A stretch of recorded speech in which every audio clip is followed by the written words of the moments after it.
V power Kannada news big breaking news. ವಕೀಲರ ಮೇಲೆ ಹಲ್ಲೆ ಮಾಡಿದ ಪೊಲೀಸ್, ವಕೀಲರ ಸಂಘದ ಆಕ್ರೋಶ. ಅಥಣಿ ಪೊಲೀಸ್ ಇಲಾಖೆಯ ಸಿಬ್ಬಂದಿಯೊಬ್ಬರು ವಕೀಲರ ಮೇಲೆ ಹಲ್ಲೆ ನಡೆಸಿದ ಆರೋಪ ಕೇಳಿಬಂದಿದ್ದು, ಈ ಘಟನೆ ವಕೀಲರ ವಲಯದಲ್ಲಿ ತೀವ್ರ ಆಕ್ರೋಶಕ್ಕೆ ಕಾರಣವಾಗಿದೆ. ಘಟನೆಯ ವಿವರಗಳ ಪ್ರಕಾರ, ಕರ್ತವ್ಯ ನಿರ್ವಹಣೆಯ ವೇಳೆ ಉಂಟಾದ ಮಾತಿನ ಚಕಮಕಿಯು ವಾಗ್ವಾದಕ್ಕೆ ತಿರುಗಿ ನಂತರ ವಕೀಲರ ಮೇಲೆ ಹಲ್ಲೆ ನಡೆಸಲಾಗಿದೆ ಎಂದು ಆರೋಪಿಸಲಾಗಿದೆ. ಈ ಘಟನೆಯನ್ನು ಖಂಡಿಸಿರುವ ವಕೀಲರ ಸಂಘದ ಸದಸ್ಯರು ತಪ್ಪಿತಸ್ಥ ಪೊಲೀಸ್ ಸಿಬ್ಬಂದಿಯ ವಿರುದ್ಧ ಕಠಿಣ ಕ್ರಮ ಕೈಗೊಳ್ಳುವಂತೆ ಒತ್ತಾಯಿಸಿದ್ದಾರೆ. ಈ ಘಟನೆಗೆ ಸಂಬಂಧಿಸಿದಂತೆ ವಕೀಲರ ಸಂಘ ತುರ್ತು ಸಭೆ ನಡೆಸಿ ಮುಂದಿನ ಹೋರಾಟದ ರೂಪುರೇಷೆಗಳನ್ನು ಚರ್ಚಿಸಿದೆ. ಕಾನೂನು ರಕ್ಷಣೆ ನೀಡಬೇಕಾದವರಿಂದಲೇ ಇಂತಹ ವರ್ತನೆ ನಡೆದಿರುವುದು ಖಂಡನೀಯ ಎಂದು ವಕೀಲರು ಆಕ್ರೋಶ ವ್ಯಕ್ತಪಡಿಸಿದ್ದಾರೆ.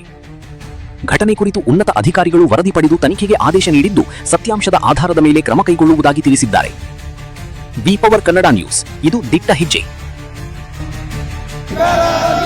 ಪೊಲೀಸ್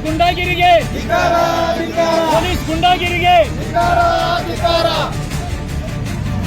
ನಮ್ಮ ಎಷ್ಟೋ ಪಕ್ಷಗಾರ ಸ್ಟೇಷನ್ಗೆ ಹೋದಾಗ ಅವರು ಸ್ಟೇಷನ್ಯಾಗ ಪಕ್ಷಗಾರ ಮುಂದೆ ಯಾವ ವಕೀಲರ ಹೆಸರು ಕೇಳ್ತಾರ, ಅವ್ರ ಹೆಸರು ಹೇಳಿ ಅವ್ರ ಮನೆಯ ಸುದ್ದಿಲ್ಲ, ಇಲ್ಲಿ ನಿಮ್ದೇನು ಸುದ್ದಿ ಮಾಡಕ್ಕೆ ಬರ್ತಾರೆ. ಇಂಥ ವರ್ಡ್ಗಳನ್ನ ಪ್ರತಿಯೊಂದು ಪಕ್ಷಗಾರ ಬಂದು ನಮಗೆ ಹೇಳುವಂಥ ಸಾಧ್ಯತೆ ಅದಾವು. ಈಗ ಮನೆ